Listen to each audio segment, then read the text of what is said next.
All right, let's kick this off. Warm welcome to this webinar. My name is Maria Rydberg and I will be moderating this webinar. When I'm not moderating webinars, I am the director of Swedish Life Cycle Center, and the center has been the home for the project Consistent Standards for Life Cycle Assessment that will be presented here today. So happy to see so many of you here today.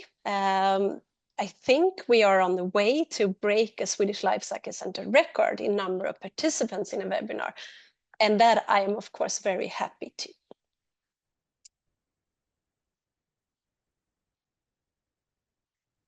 And since we are many in the webinar, I unfortunately have to ask you to have your cameras off and your microphones on mute to ensure that we have a good experience for all in the meeting.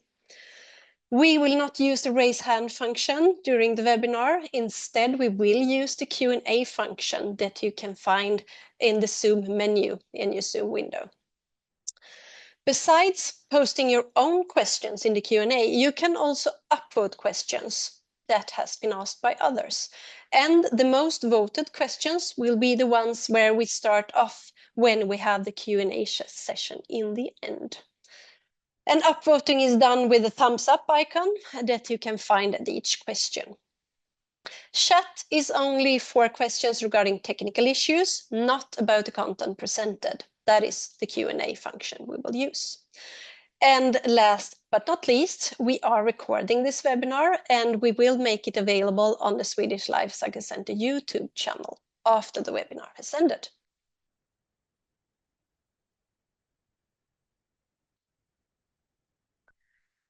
This is today's agenda. We'll start with some introduction from my side. We have talked about the meeting rules, and then I will also give short introduction about the Swedish Life Cycle Center. But the most important part is, of course, presentation from the project, the background, the case studies, and what would be the next step. And then we have ample time for Q&A before we will wrap up this at 12 o'clock.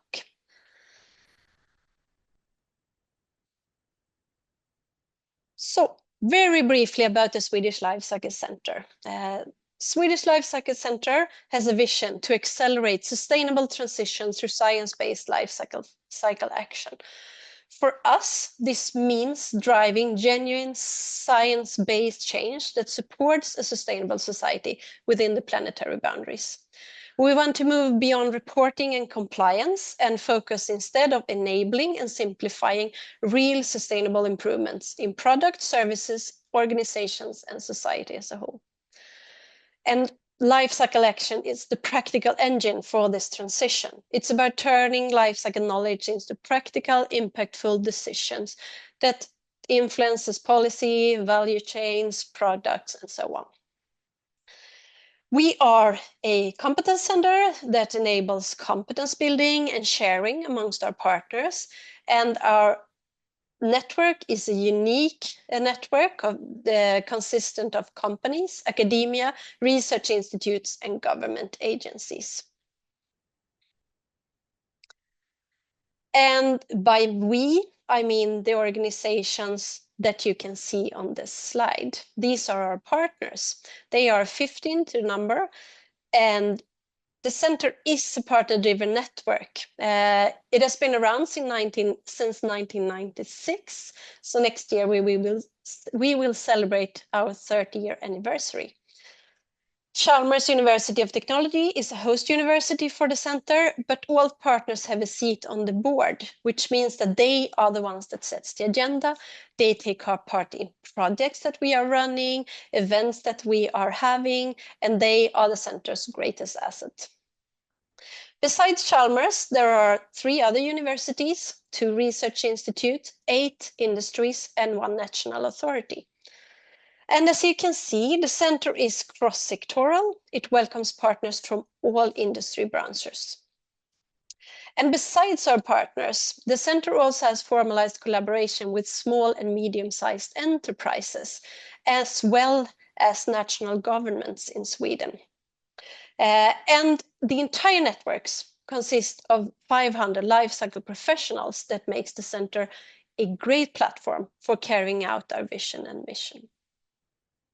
And as you can see here, there are some white spots at the end of the slide, so there are room for more. If you are interested in becoming a partner to the center and joining us towards our mission, please do not hesitate to contact us. And these are the presenters that you will listen to today.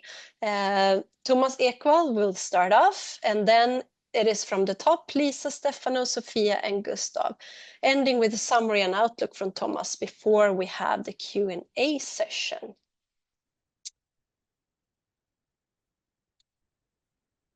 And now I will leave the screen to Thomas Ekwall, researcher at Terra and a project leader in this project. Thomas will present the project background, the results, and give an outlook towards the future, but the outlook will come at the end. All right, Thomas. Thanks for the introduction, Maria. Very, very nice. Let's see if the remote control works. Okay. So we have lots of standards and guidelines on life cycle assessment and carbon footprint. And new standards are developed constantly and organically, I would say, like flowers on a meadow. There is some connection in underground in between the roots, and most of the standards and guidelines refer back to the basic guidelines of 14040 and 14044. But each standard is developed with a lot of freedom and with different groups of people involved with different perspectives and different preferences on LCA. So it's not very surprising that we find that standards contradict each other. If we look only at the ISO context, there are many standards also in ISO that relates to LCA or and carbon footprints. We have the 14040 series, 14070 series, which was expanded into 14070 series on LCA basic standards, and we have the 14060 series on greenhouse gas management, which include carbon footprint of products and also of organizations and projects. And then we have lots of other standards on LCA, LCI, or carbon footprint of different in different sectors, or different applications of LCA, specifically here environmental product declarations. And ISO is a large organization divided into different technical committees, subcommittees, and working groups. And the standards are developed by different working groups in different subcommittees and even different technical committees. There is some overlap in staff, but the consensus process in ISO will end up differently in different working groups for natural reasons. So it's not very strange that even within ISO we see contradictions. And part of the reason for this is that I think the basic standards for LCA 14040 and 14044, they are unclear on important points. So it's not very strange, but it's a significant problem for LCA practitioners in industry that have to meet the requirements from several different standards when these standards contradict each other, because that means double work or triple work or even worse. So what we wanted to do in our project was to first identify the conflicts between standards. On what points do they contradict each other? But also identify important points of ambiguity where the standards are not clear enough. And we tested the significance of this in case studies, and and developed some recommendations. And then we worked actively in standardization to promote these recommendations or things that we learned during the project. We also had tried to address the challenge of dealing with contradicting standards through automated data management. And our scope was included not only we had some focus on ISO, but we also included greenhouse gas protocol in our scope. So we had to limit the scope, so we didn't include all standards, but the scope was ISO and greenhouse gas protocol. And when I say we, these are the organizations or partners involved in the project. Maria at Chalmers and Swedish Life Cycle Center is coordinating the project. I am the project manager from my company Terra, and then we have several big industrial companies where we will hear today from SKF, SCT, Electrolux, and Höganäs. And we also had Jernkontoret as the organization Jernkontoret as a partner in our project. So when it comes to unclear points, there are things that I think is well established that they are unclear in 14014 and 14044. What has troubled me is that not even the most basic concepts in LCA, the life cycle itself, is defined in a way that's clear enough. 14040 and 14044, the last versions, most recent versions of those, say that a life cycle is consecutive and interlinked stages from raw material acquisition or generation from natural resources to final disposal. And there is nothing to object to in that, but it's also not complete as a definition because it doesn't say anything about the nature of the links between stages or about the stages themselves. And this is important because I think we have different mental models of what a life cycle is. In standardization, I often meet people that it seems that they think that a life cycle is just a system of physical flows. While I'm thinking that LCA is a large socio-technical system where people are interacting with the physical flows through technology and with each other through decision making, through market mechanism, and so on. And this has a significant impact on what methods we think are accurate or appropriate in LCA. For instance, in allocation, if you think that a life cycle is just a system of physical flows, then mass allocation seems to be better than economic allocation because economics is just fluffy. But if you think that humans are an important part of the life cycle, then economic allocation makes sense because economics is what drives many decisions. And this in turn, what you think is important and what you think is appropriate tends to influence how we interpret the allocation hierarchy in 14044. So particularly when it comes to underlying physical relationships, if you think that mass allocation is better than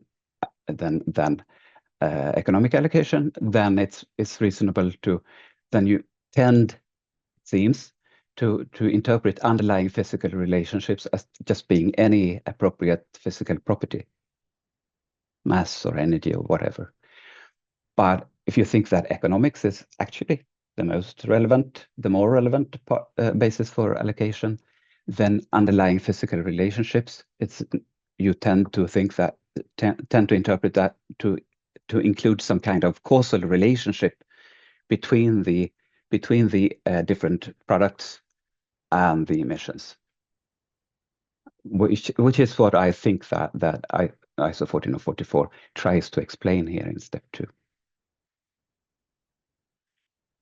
And then we also have the long-standing conflict over how system expansion should be interpreted, and we have dealt with that also in our projects. So another focus area has been electricity, and here it's not so much about vagueness and interpretation, but more about conflicting standards. The standard on carbon footprint of products focuses on market-based modeling or contract-based modeling, as I would like to call it, while ISO 14064/1, which is about how organizations should calculate and report their greenhouse gas emissions, also in a life cycle perspective. They stipulate that location-based modeling should be done. In Greenhouse Gas Protocol, which we also include in our scope, such that if you have contracts that states what kind of electricity you're using, you should do parallel calculations with both market and location-based modeling. So that are a couple of examples of what we've been working with.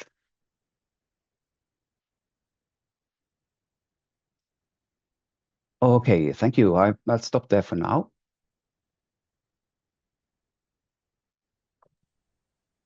Thank you, Thomas, for the presentation. We will now move into and listen to 3 case studies done within the project. Starting off with a case study done at SKF. We will listen to Lisa Rasmusson, Environmental Analysis and LCA Manager at SKF Automotive, who will present the values of consistent standards on their digitalization journey and also present about the performed case studies. So Lisa, warm welcome to continue the presentation. Yes, thank you, Maria, for that presentation. Yes, so hi everyone. So today I will briefly start with introducing SKF and then share our contribution to the Consistent LCA Standard project. And as said, on the value of consistent standards in PCF digitalization and exemplify that through case studies.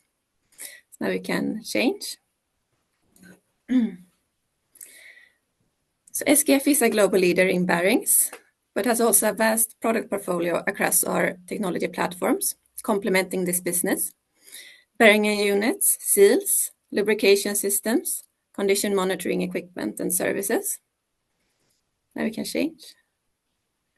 And our solutions are used in virtually every industry, from automotive and aerospace to renewable energy and industrial applications, serving over 40 customer industries with 70 manufacturing locations worldwide. Now we can to the next one. So sustainability is one of the cornerstones in SKF strategy, where digitalization, electrification, and regionalization is the other 3. We can go to the next one. In our sustainability pillar, we focus on circularity and responsible business, as well as climate transformation, in which we continuously work to reduce environmental impact across our value chain and aiming for a net zero emission company by 2050. And the next one. And this is also clear in our purpose, that together we reimagine rotation for a better tomorrow. And it's not just a statement, it guides our actions and ensures we contribute to positive change. Next one. So we aim for a decarbonized bearing production. And to reach our target, it is fundamental to measure the environmental impacts of our products, not just for investors and regulatory compliance, but also for our customers. Now the next one. And to do this, we consider 3 key parameters. With a wide product portfolio with thousands of products in our catalog and new variants frequently added, as well as a complex supply chain, we see the way forward is to digitalize the calculation. And to do this, we see the need to scope down to be able to scale up the coverage.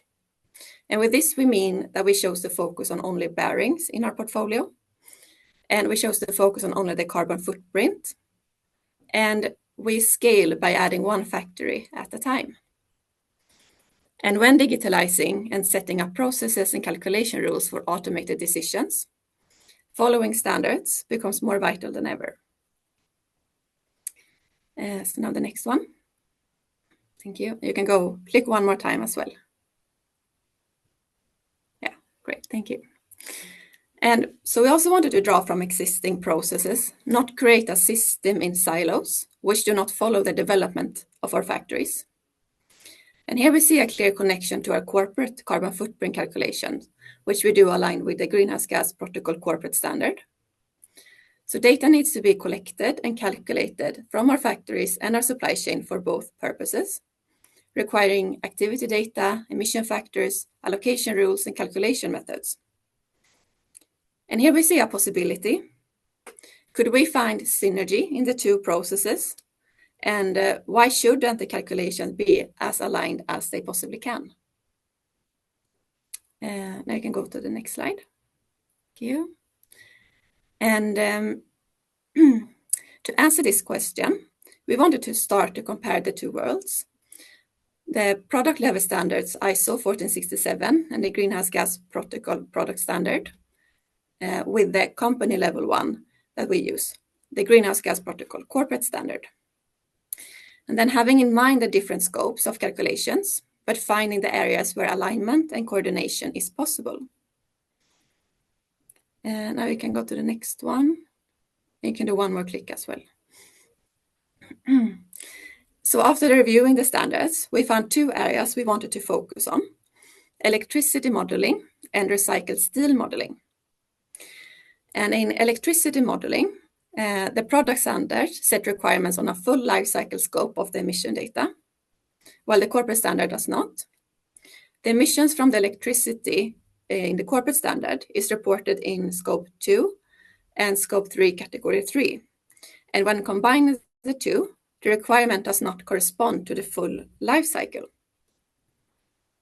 And then for the modeling of recycling of steel and input of recycled materials, the different sets of standards recommend different approaches with different guidelines for credits for recycled materials and also the burden counted towards recycled materials input.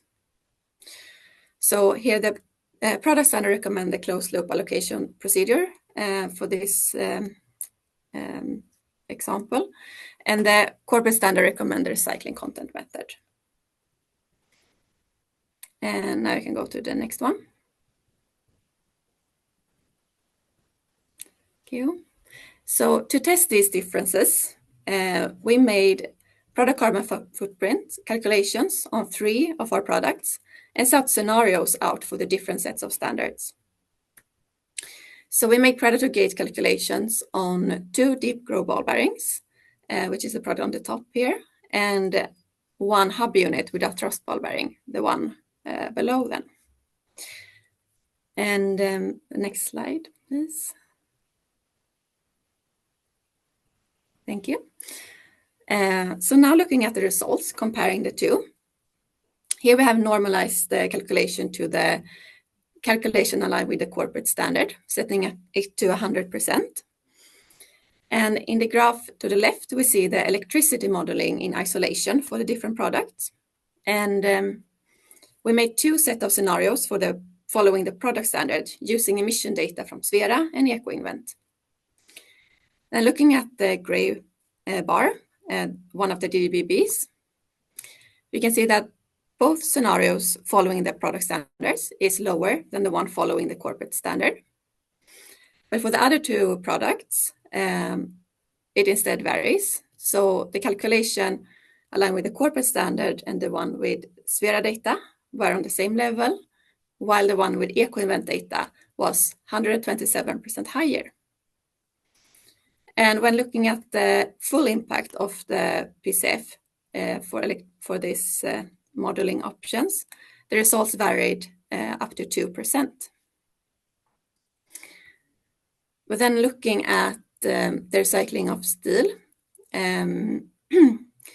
here the differences were significant for all products, varying between 40 to 250%, and for the full product carbon footprint, it varied up to 18%.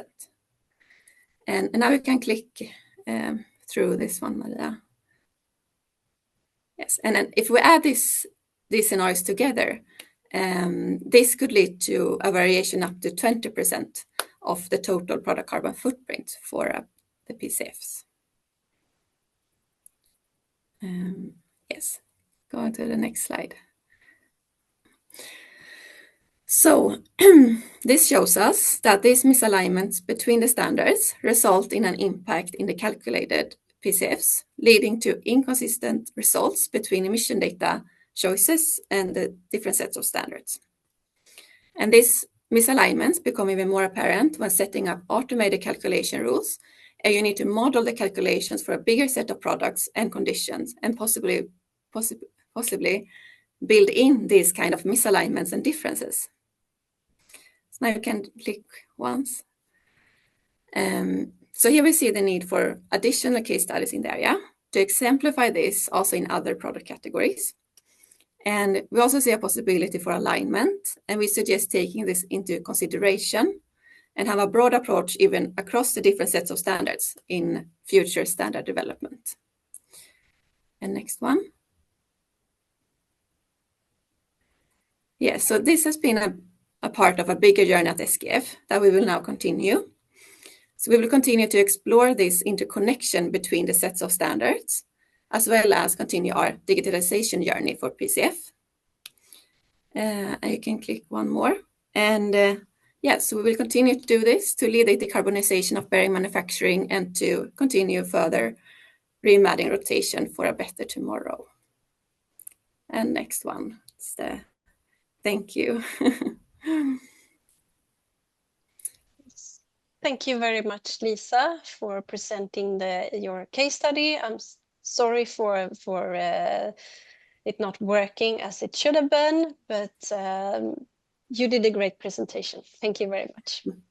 Thank you. And now we will move on to our second case study. This case study has been done by Electrolux, and we will listen to Stefano Suin, Environmental Impact Assessment Competence Area Lead at Electrolux. And Stefano will present the case study on electricity modeling. And I know that you want to share your own screen, Stefano. Yes, let me share. Okay, so I'm Stefano Suin from the Electrolux group, and together with my colleague Natalia, we are going to share how we basically modeling the electricity in our JKG protocol and appliance LCA. Before starting with the case studies, let me to introduce very quickly the Electrolux group and our sustainability framework that is named for the better. So Electrolux group is a leading global appliance company that has shaped living for the better for more than 100 years. On the right, we have just some key figure about the company. So 136 billion SEK in sales. We sell our appliances in more than 100 markets, and we are around 41,000 employees. Concerning our basically product line, we are focusing on three main product line: taste, care, and well-being. Taste are basically our cookers, hobs, ovens, so the appliances used in the kitchen to cook, as well as all refrigerators and freezers. In care, we offer basically washing machine, tumble dryers, and dishwasher. While in well-being product line, we offer a vacuum cleaner, air conditioner, water heaters, and small domestic appliances.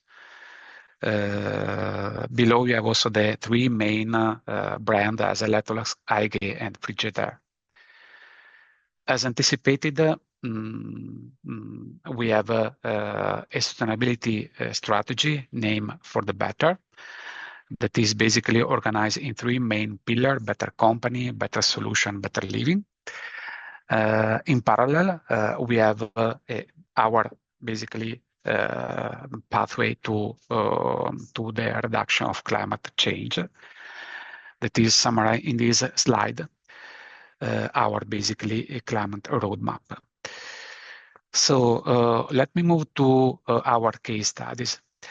The first challenge is why electricity is so relevant for the Electrolux Group. Domestic appliances are using energy.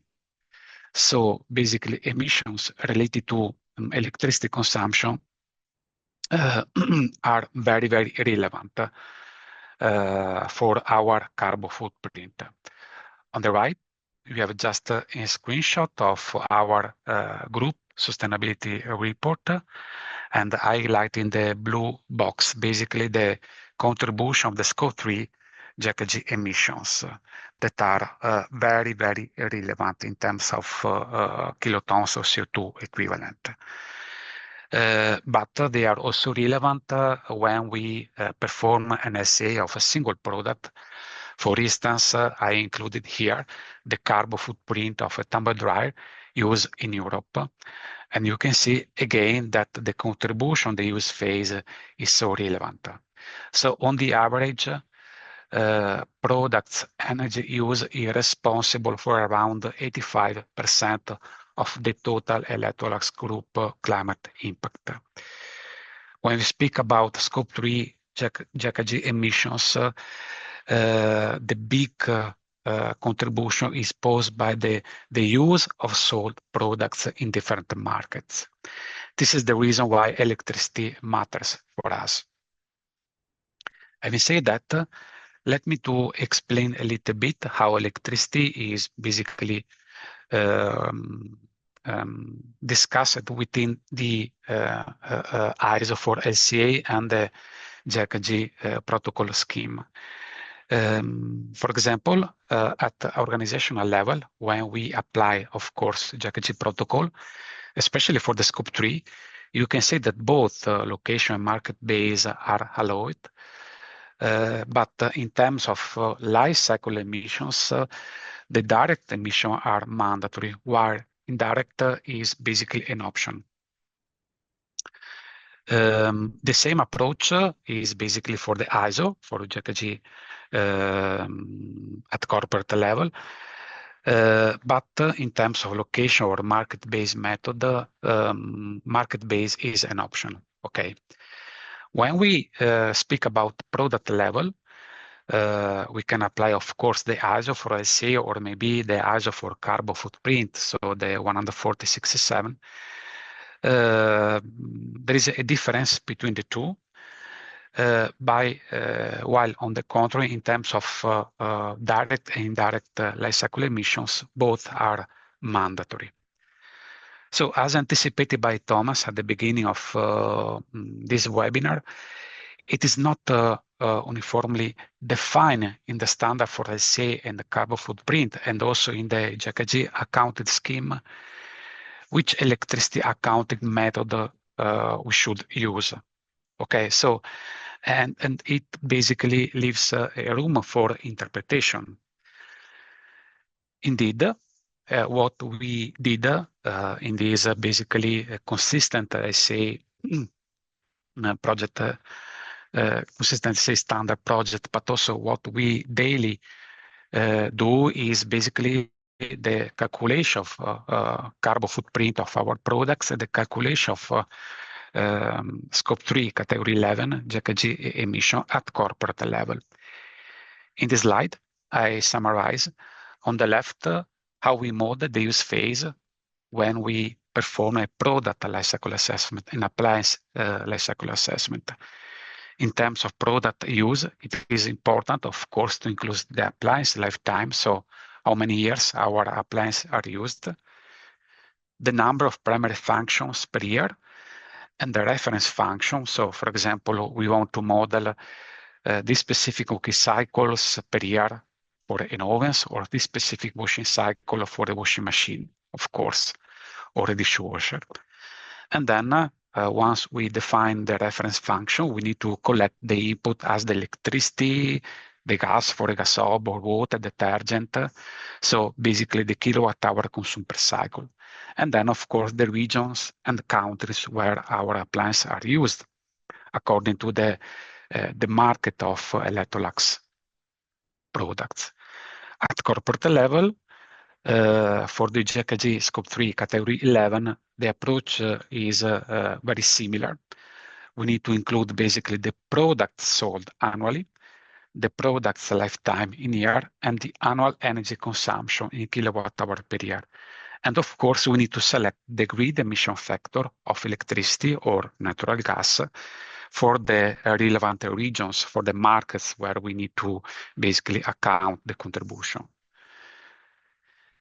In this slide, I basically summarized in the two light blue box the approach. So in terms of CO2 impacts of product use, we have the product lifetime multiplied by the reference cycle per year, multiplied by the energy per cycle, and then at the end multiplied by the grid emission factor according to the country. For the grid emission factor, we use eco-event.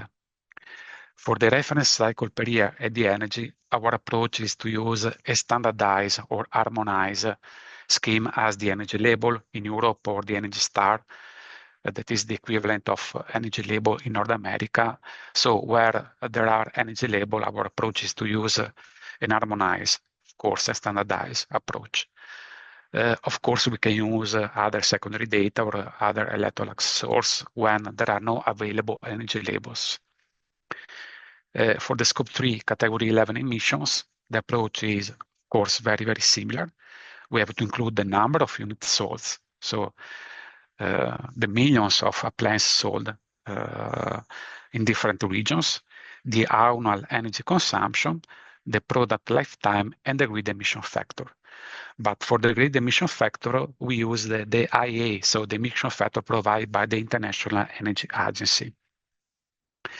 So if you take a look at this basically chart, you can see that if, for example, we compare the grid emission factor from eco-event and from IEA in three different EU countries as Italy, Sweden, and France, that are very relevant in terms of market for the group, but also on the average in Europe, you can see that there are different.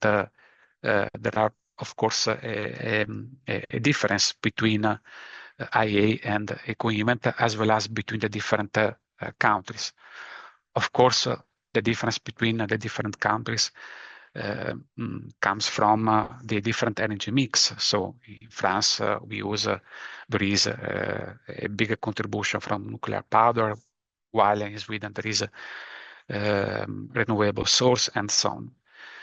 But in terms of different source of emission factors between eco-event and IEA, you can see a disparity in reported emission factor. That is also significant. For example, for Italy, the emission factor moving from IEA to the eco-event is around 26%.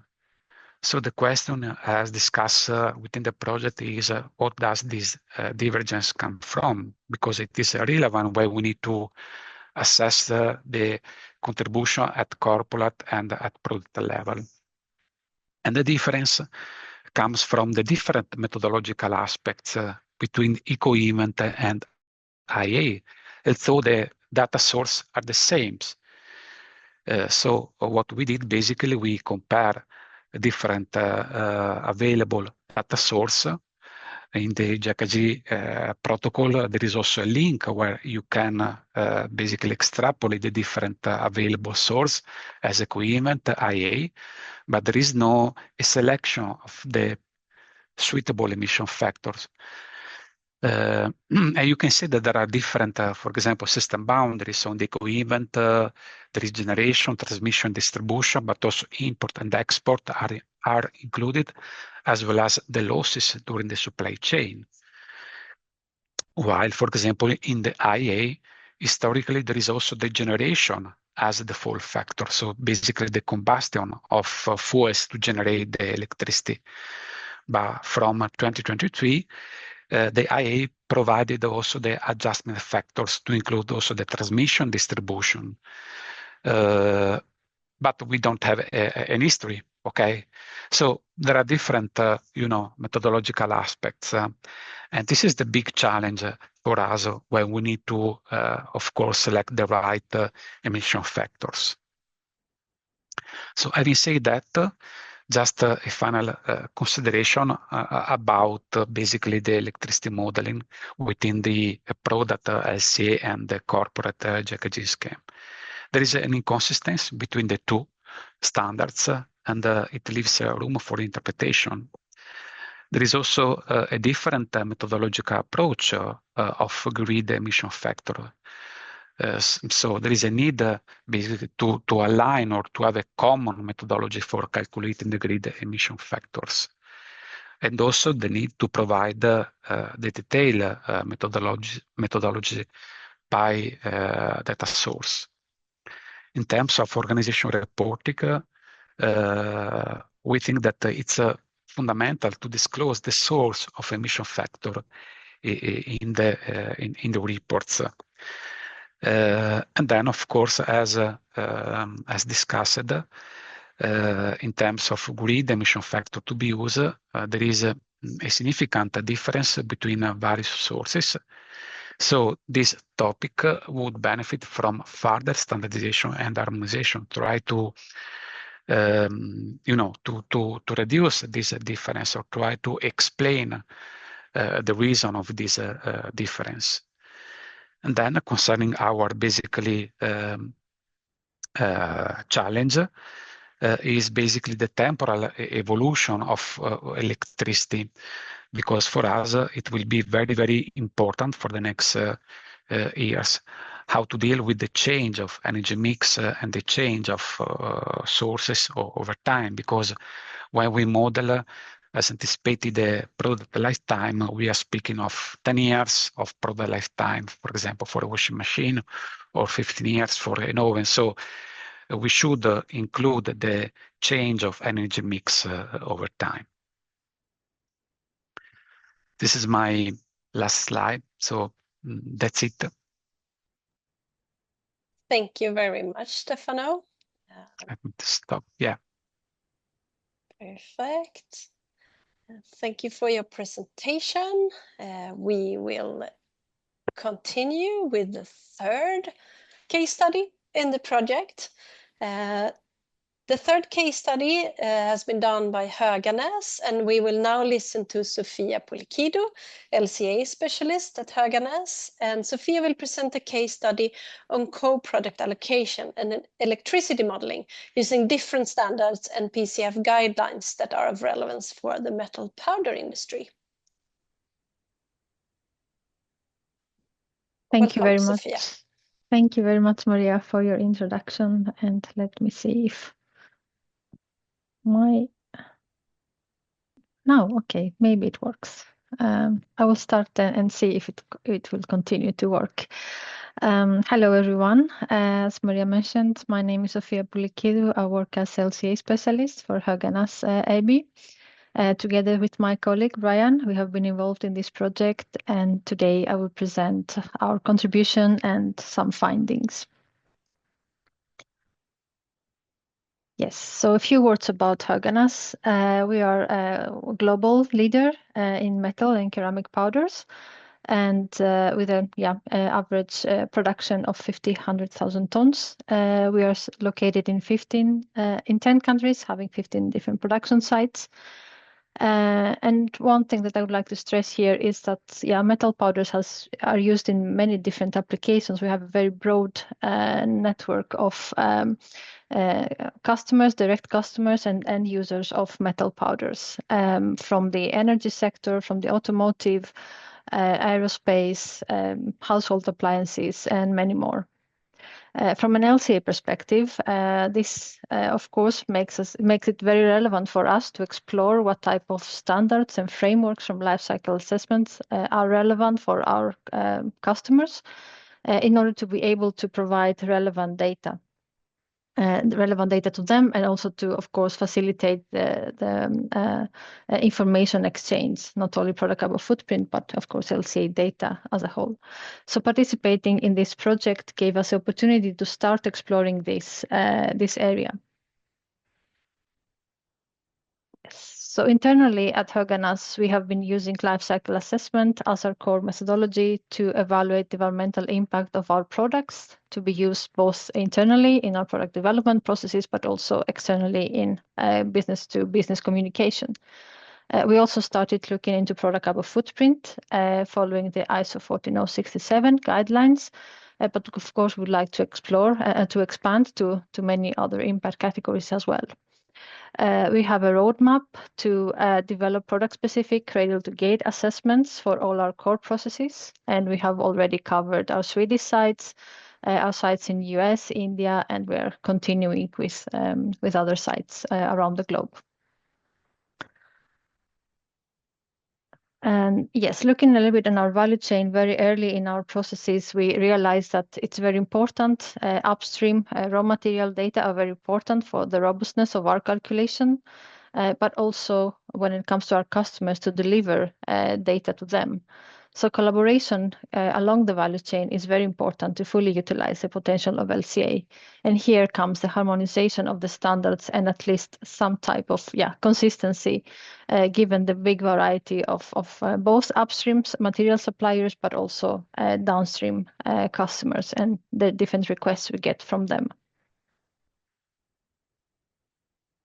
Yeah, so within this project, we first listed a few standards that were of relevance, both for Höganäs in particular, but also for the project itself, to examine and review in more detail, and then try to understand or pick up some methodological aspects to try to understand how this affects our product carbon footprint in a quantitative manner.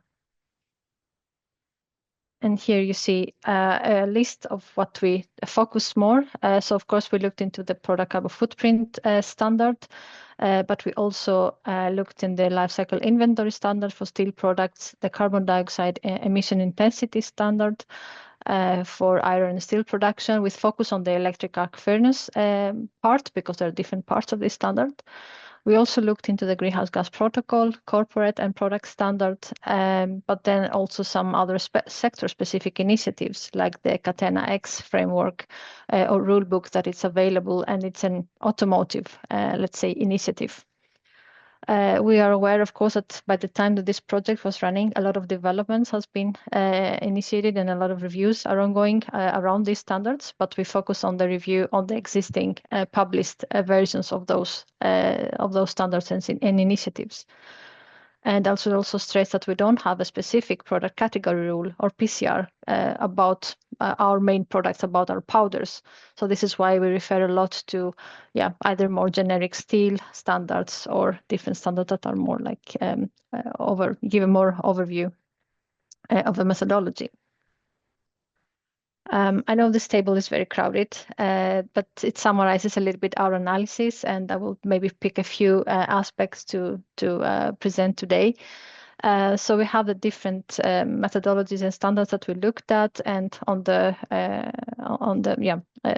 other side, you also see the different methodological aspects. So starting with the goal and scope and the system boundaries, we'll see already there that, of course, it's not exactly the same thing that they are trying to assess or trying to focus on. In some cases, we have a product-specific standard. In other cases, we have a plant or process-specific standard, but also a company-wide standards like the greenhouse gas protocol.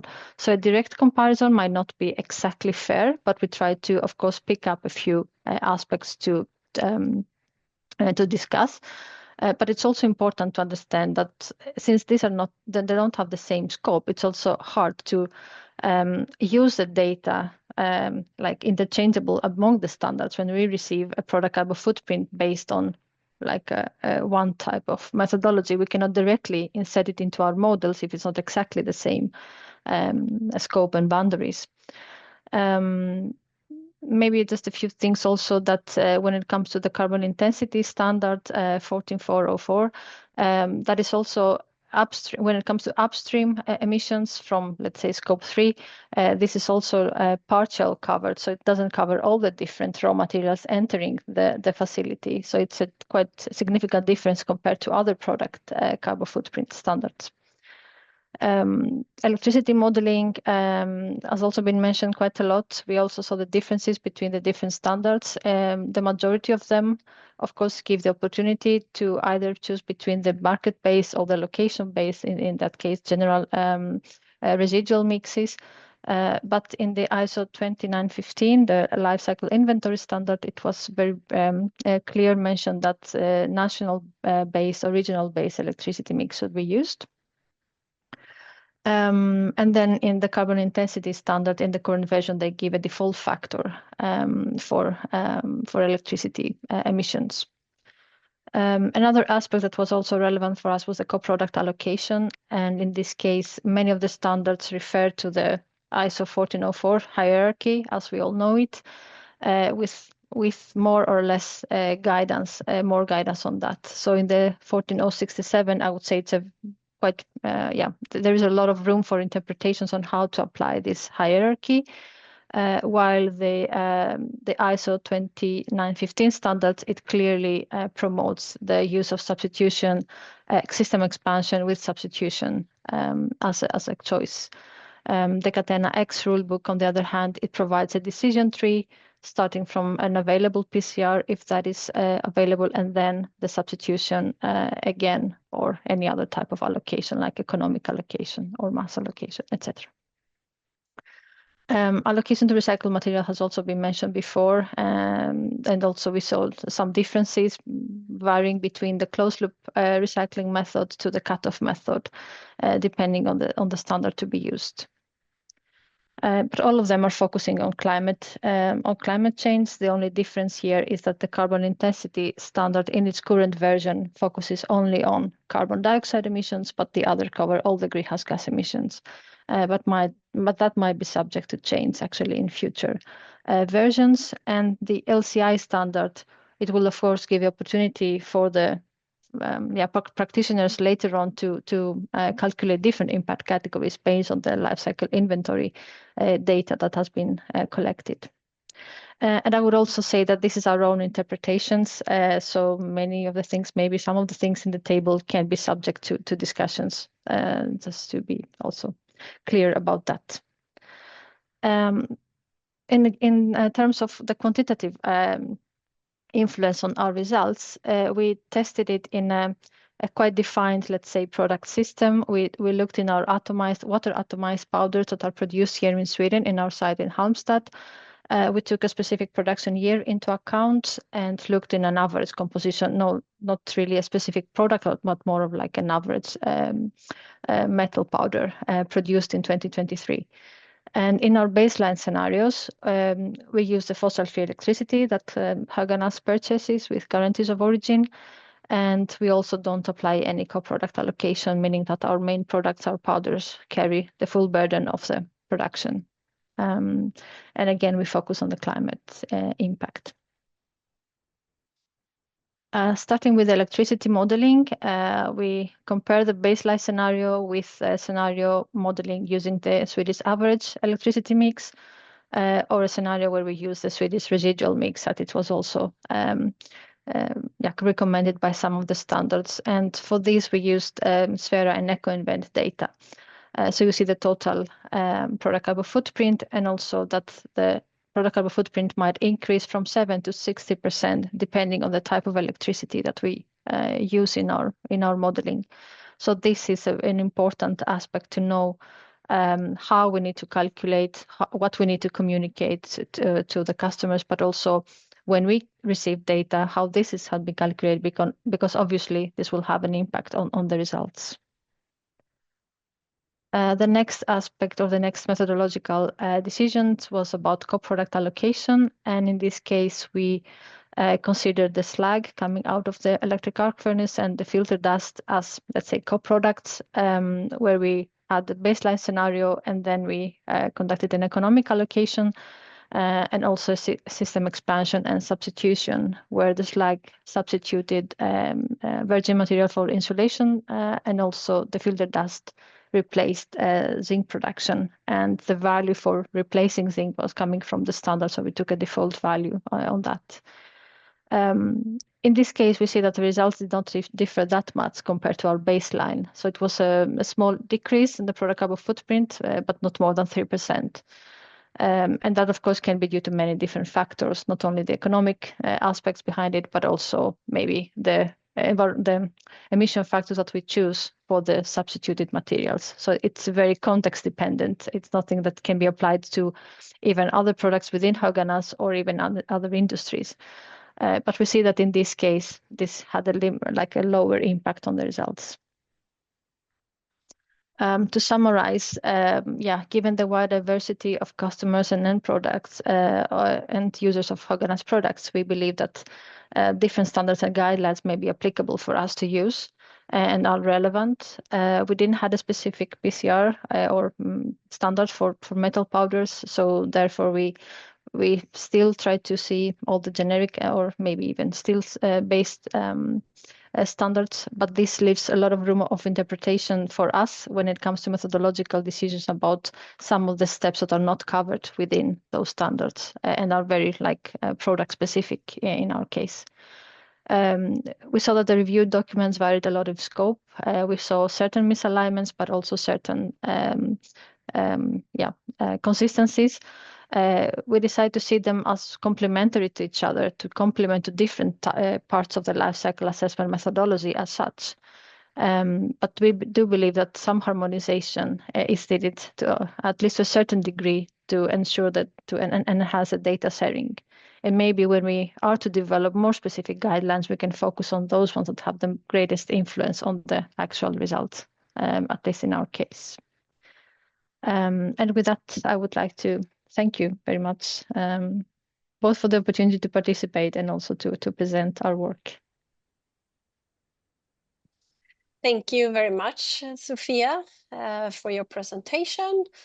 We will quickly move on to our last presenter before Thomas will come back and present some outlooks. So now we will listen to a more broad presentation about the industry perspective on standardization when we welcome Gustav Sandin Albertsson, Senior Sustainability Specialist at Essity. Welcome, Gustav. Thank you, Maria. I will try to take control here. It works. Good. Nice to see such a strong interest in this topic today. I'm Gustav from Essity, and I'm happy to briefly present an industry perspective on standardization, why we are involved and engaged in standardization, and some perspectives on ongoing standardizations right now. We make products for people at home, at work, people of all ages. I hope you recognize our brands. Here are some of them: Tork, Tena, Libresse, Libro, etc. And in our work, we have people in focus. We want to continue to improve the well-being of people while reducing environmental impact. This is a very clear ambition from our side. And we see standards as an opportunity to harmonize the way of working with sustainability and to, together with others, reduce the complexity of sustainability. Sustainability is very complex. It's about the full life cycles involving, the entire company, basically, but also upstream and downstream actors. It's about many environmental and social issues. It's about complex modeling involving a range of different sciences. And in the end, it's about tricky decision-making with trade-offs, for example. And therefore, we have been working with LCA and the life cycle perspective since the 90s and been involved in standardization since the 90s. Because we believe the standards help us to drive change in this complexity. And for us, change is often about more sustainable innovations that change our products. And we need to assess new innovations that we work on every day to make sure they make sense from a sustainability point of view. And we need to communicate the progress we make in order to create business value. So standards for assessing sustainability, like ISO 14040 and 67, for example, as well as communicating sustainability, like the 14020 series, are essential for us to drive change.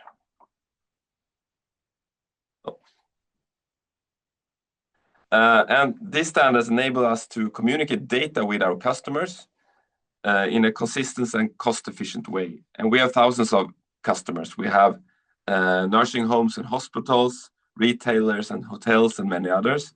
And standards ensure that we have one common language and not 1,000 different languages.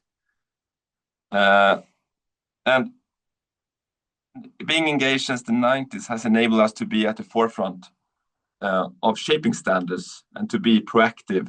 And this is especially important for a company like Essity that tries to use sustainability as a differentiator compared to competitors. We need to be on our toes, and standards and being engaged in standardization helps us with this. Finally, on this, I want to say that strong standards is an opportunity for industries to self-regulate an area, to avoid regulatory bodies stepping in when it's not necessary. But if regulators step in, existing standards often influence the direction of regulation and legislation.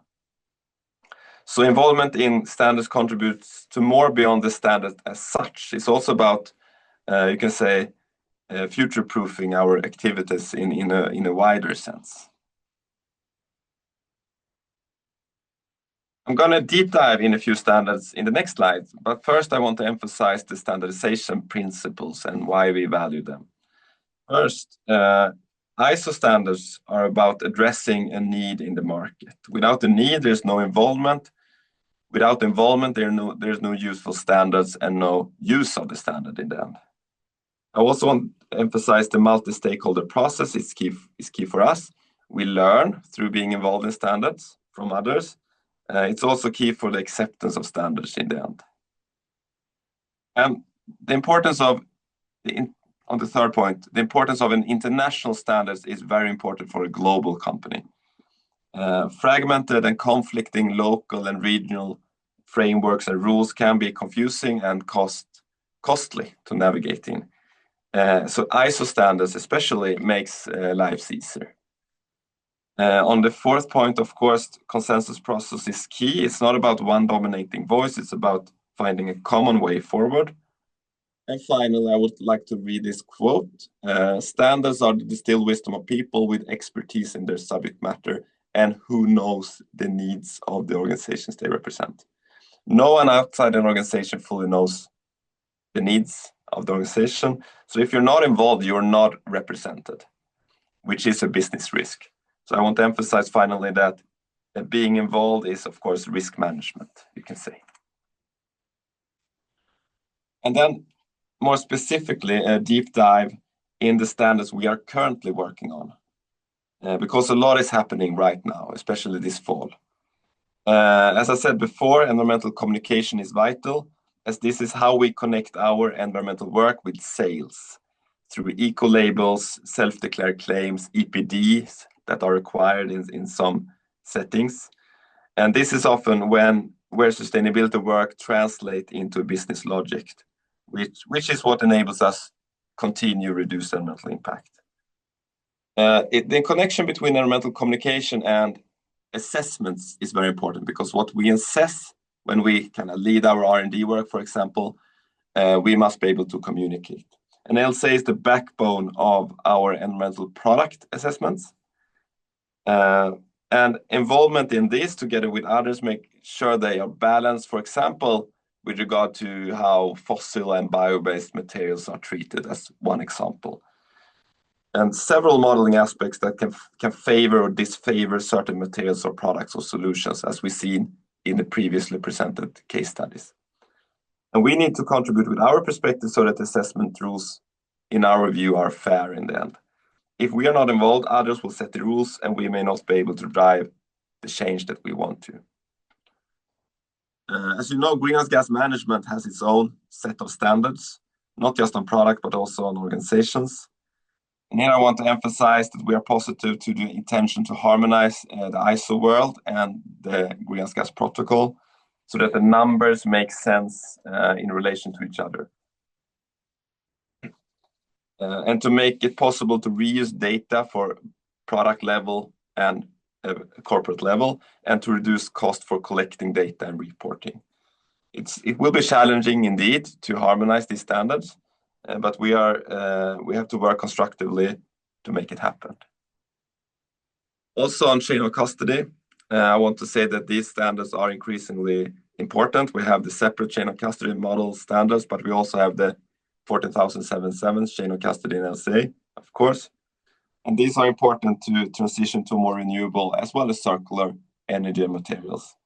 And we're happy that this field is now increasingly standards to ensure we can communicate in a trustworthy way what we do. And we saw clearly in Toronto that this is a topic that is being regulated through many of these standards at the moment.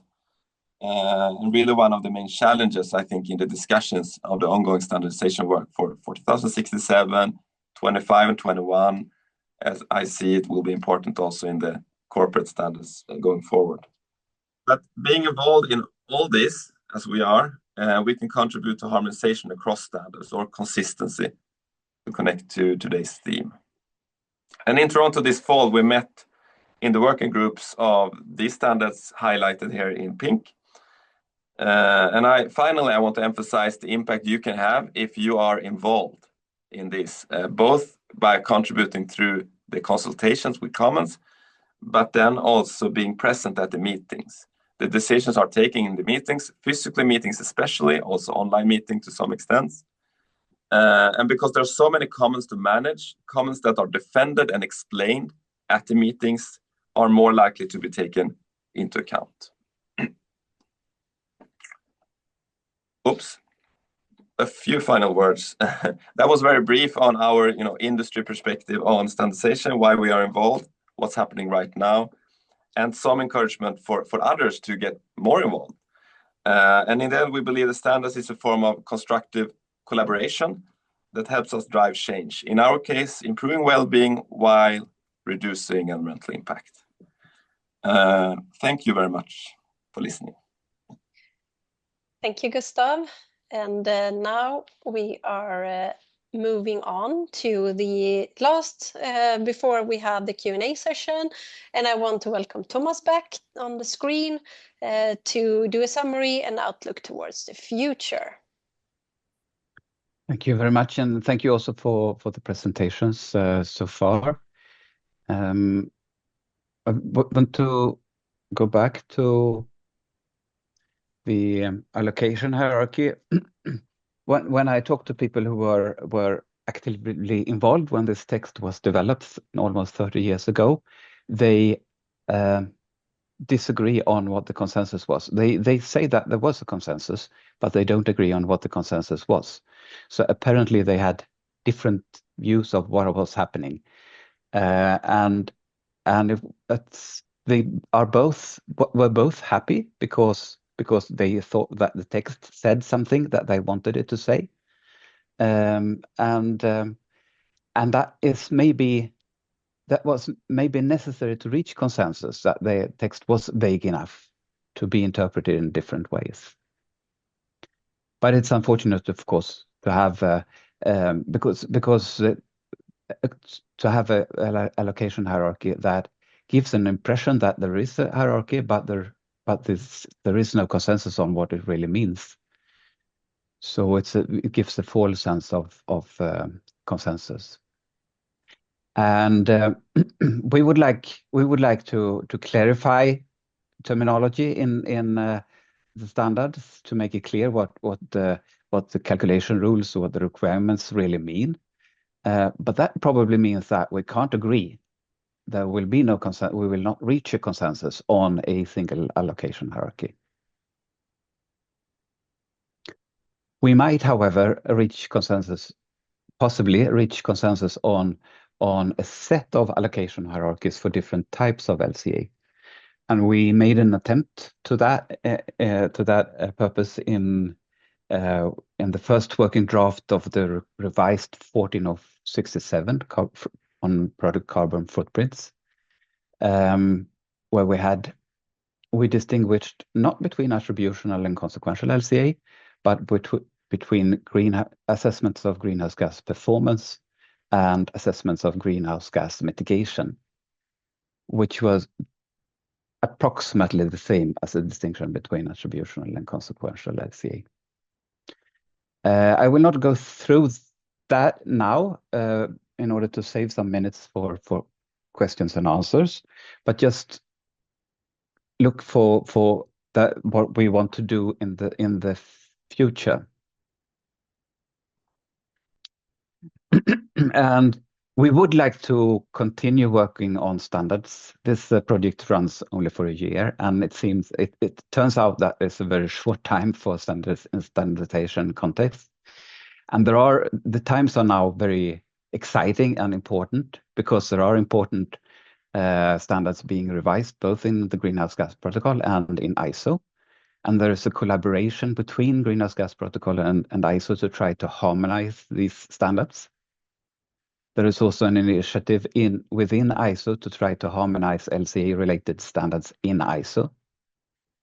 And there is an attempt to harmonize different calculations rules in different policy areas within EU, where environmental footprints is one important part, and EN 15804 is another, and the Renewable Energy Directive, and so on, with different sets of requirements and calculation rules. And these issues are all on the table now. It will be very interesting to continue working on them. Also,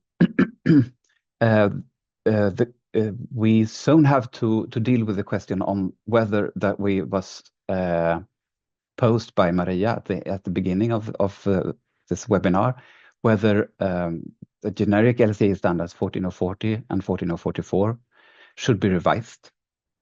They can't be amended, or at least 14044 can't be amended a third time. That's would be against the ISO rules. So any changes that we want to make in ISO 14044 requires a revision of the full standard. And I think we think that would be a very, very good thing, because there is a need. The text in ISO 14040 and 14044 most of it is nearly 30 years old, and we've found since then that there is a lot of unclear things in the terminology. Also, the text that is there is written in a context where LCA practice were quite different. We didn't have access to large databases where we couldn't get data easily, but couldn't report on them. So a modernized standard need to be update also the requirements on the reporting. And if we do this, that will create a more solid basis for other standards. But because as it is now, we have a bit of a castle built on sand, with all standards referring back to 14040 and 44, but they are not clear enough.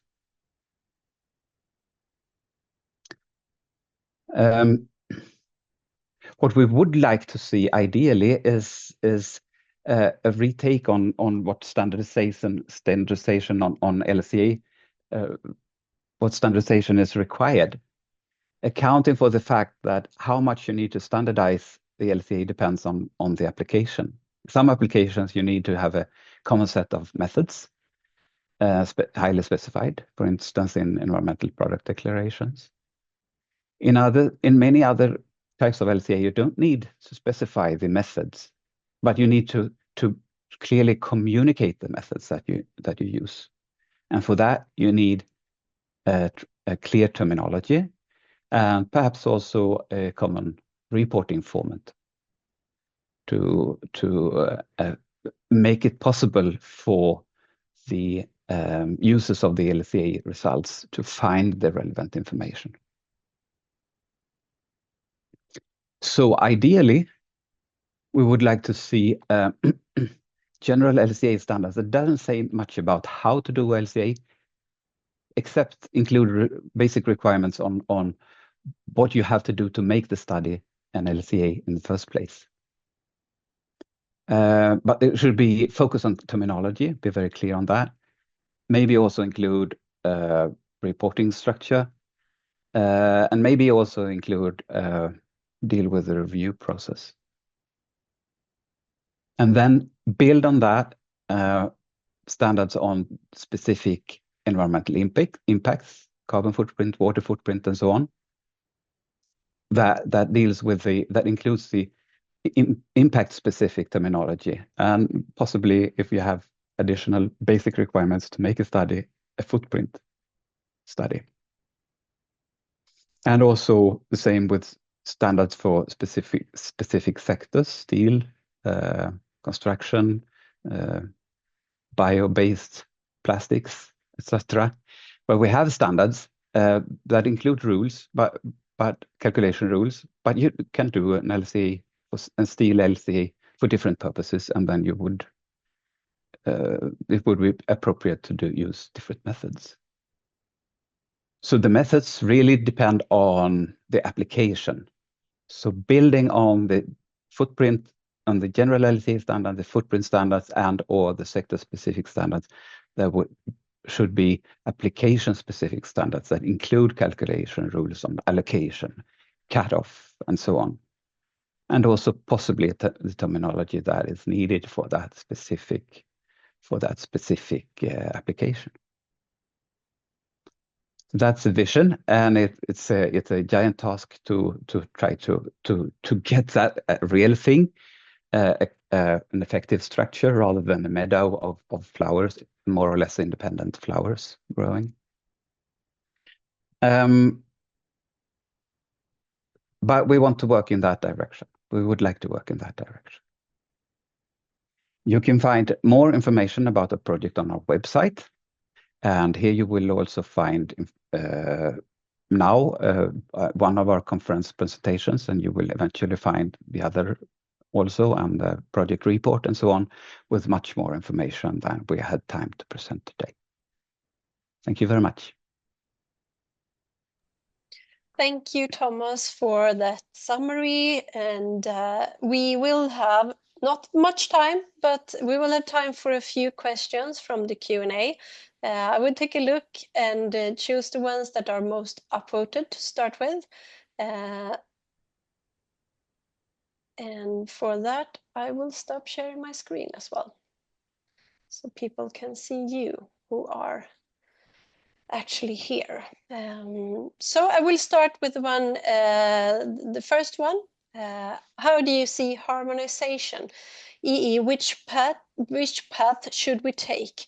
Create a one-size-fits-all, and very specifically, or pick one existing specific standard and make it the standard, or an alternative one where we could tackle the existing issues we have with the inconsistencies beyond ISO. Yeah, I can take that. I think my one of my last slides provided kind of an answer for that. I don't think that one size fits all. I definitely don't think that.